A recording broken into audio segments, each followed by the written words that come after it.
I think it's obvious, but let's start with the crisis position. That would be defensive tackle. I know others might argue that it's on the offensive side, but it clearly is. After you lose Michael Hoyt for the season with that Achilles injury, with Ed Oliver likely to miss most, if not all, of the season, with Daquan Jones hurt, with T.J. Sanders hurt, the D-tackle position is in crisis. So you got to get somebody that can give you at least a little bit of a substantive input.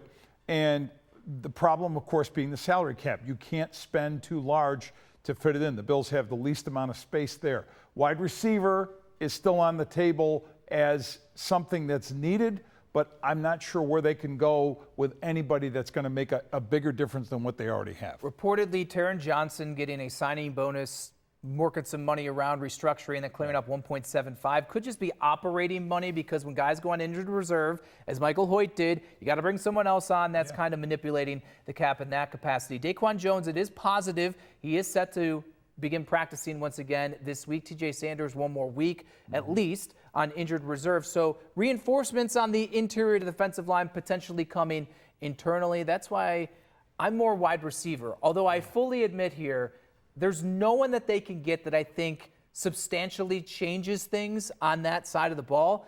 But if I could swap out the Elijah Moore, who's only getting one catch a game, or Curtis Samuel, who's inactive sometimes, or Tyrell Shavers is good for blocking, but he's not a playmaker, and bring in someone even like a Rashid Shaheed or Jacoby Myers in that capacity, I'm not looking to move mountains here, but I think even something minor like that could be different. It's possible. And again, what do you want to give up?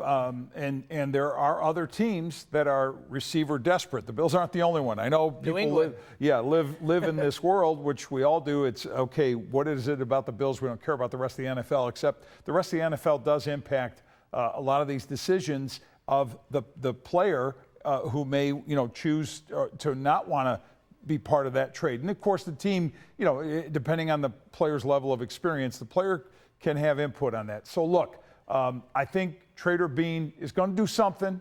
It may not be the thing that makes everybody smile and, it's the flashy thing, because the cap room just isn't there. If he had the cap room, he'd do the flashy thing. That's what he does.